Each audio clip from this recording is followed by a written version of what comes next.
ओम नमो भगवते वासुदेवाय। ओम नमो भगवते वासुदेवाय। ओम नमो भगवते वासुदेवाय। नारायणं नमस्कृत्य नरं चैव नरोत्तमं देवीं सरस्वतीं व्यासं ततो जयमुदीरयेत्। नष्टप्रायेषु अभद्रेषु नित्यं भागवत सेवया भगवती उत्तम श्लोके भक्तिर्भवति नैष्टिकी। ओम अज्ञानतिमिरान्धस्य ज्ञानञ्जनशलाकया चक्षुन्मीलितं येन तस्मै श्रीगुरुवे नमः। नमः ओं विष्णुपादाय कृष्णप्रेष्ठाय भूतले श्रीमते भक्तिवेदान्त स्वामिनिति नामिने।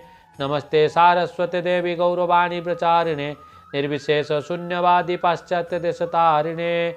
जय श्री कृष्ण चैतन्य प्रभु नित्यानंद श्री अद्वैत गदाधर श्रीवासादि गौरभक्त वृंद। हरे कृष्ण कृष्ण कृष्ण हरे हरे, हरे राम राम राम हरे हरे। हरे कृष्ण। आप सभी दर्शकों एवं सभी मित्रों को मेरा हरे कृष्ण। तो हमने पिछले एपिसोड में भगवत गीता के प्रथम अध्याय का पहला श्लोक के बारे में श्रवण किए थे। आज हम पहला अध्याय का दूसरा और तीसरा श्लोक के बारे में अध्ययन करेंगे। तो श्रीमद् भगवद गीता यथारूप अध्याय नंबर 1। अध्याय का नाम है कुरुक्षेत्र के युद्धस्थल में सैन्य निरीक्षण।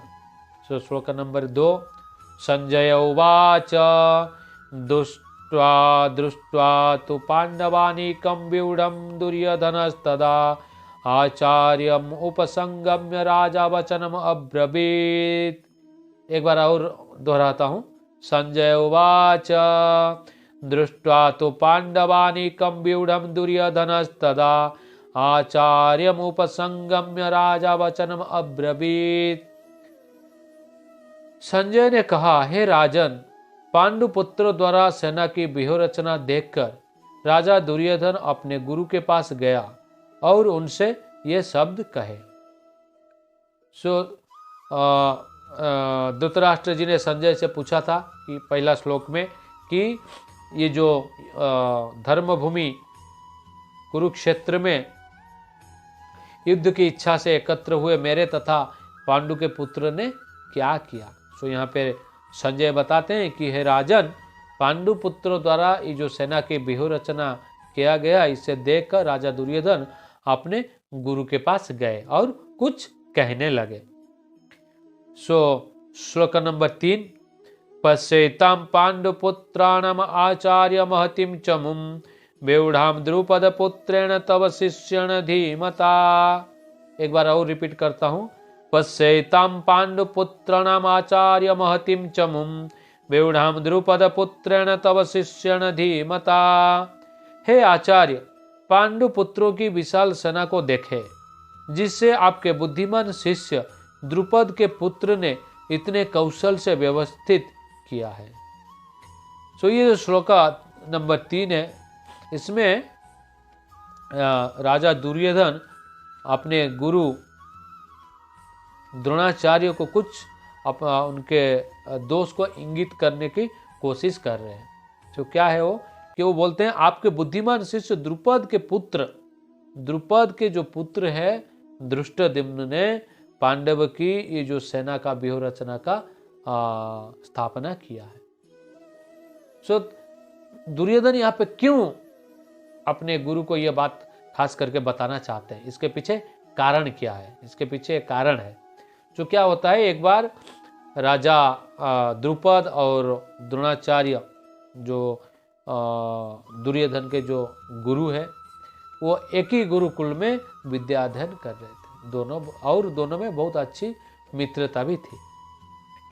तो गुरुकुल में अध्ययन समाप्त होने के बाद राजा द्रुपद, जो कि एक राजा थे, और उन्होंने द्रोणाचार्य को बोले थे कि अगर भविष्य में किसी भी तरह की सहायता की आवश्यकता हो तो आप मेरे पास निसंकोच आए। तो उस समय उनको द्रोणाचार्य ने उनको ठीक है, कभी अगर जरूरत पड़े तो मैं आऊँगा करके बोले थे। तो समय बीतता गया, द्रोणाचार्य के शादी भी हो गया, उनको एक बेटा भी हुआ जिसका नाम है अश्वत्थामा। उसके बाद उनको द्रोणाचार्य को थोड़ा पारिवारिक समस्या आई। तो उन्होंने उनके जो पत्नी है उनको बोले कि ठीक है, आप अपने मित्र जो कि राजा द्रुपद है उनके पास जाके कुछ सहायता मांगे। सो द्रोणाचार्य उनके पास जाते हैं राजसभा के अंदर, उनको बोलते हैं कि हे मित्र, तुमने मुझे कुछ वचन दिया था कि कभी अगर कुछ चीज़ों की ज़रूरत पड़े तो मुझे निसंकोच मुझे सहायता के लिए पूछना। सो आज मेरे परिस्थिति कुछ ऐसे है कि मैं आपके पास कुछ मांगने के लिए आया हूँ।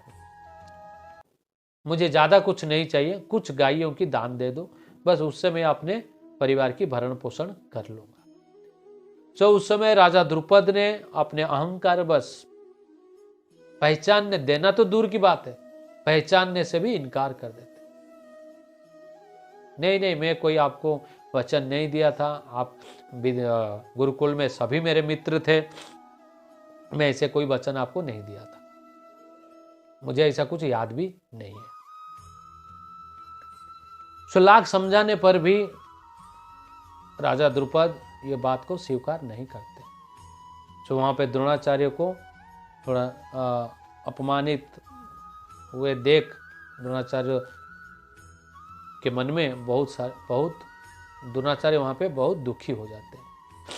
सो अपने मन में वो ठान लेते हैं, ठीक है, आज तुमने बड़ी सभा में मेरा अपमान किया है, एक ऐसा दिन आएगा, मैं एक ऐसा शिष्य पैदा करूंगा जो मेरे ये अपमान के प्रतिशोध ले सके।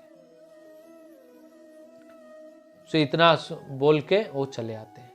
अगर चाहते तो द्रोणाचार्य उनको युद्ध में परास्त करके जो चाहे सो ले सकते थे, लेकिन मित्रता की बात थी, सो इसीलिए उन्होंने ऐसा नहीं किया।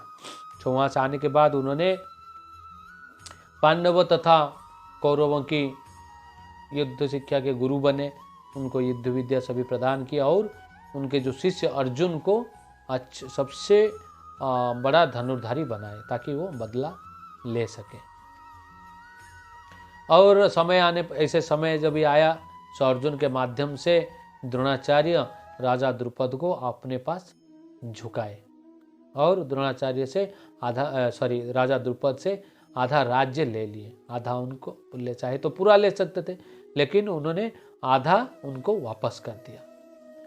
सो ऐसा होते देख राजा द्रुपद को गुस्सा आता है और उन्होंने गुस्से के आग में राजा द्रुपद जलते हैं और द्रोणाचार्य से प्रतिशोध लेने के लिए उन्होंने एक यज्ञ करते हैं ताकि उस यज्ञ से मुझे ऐसा एक बेटा उस यज्ञ से उत्पन्न हो जो द्रोणाचार्य का वध कर सके।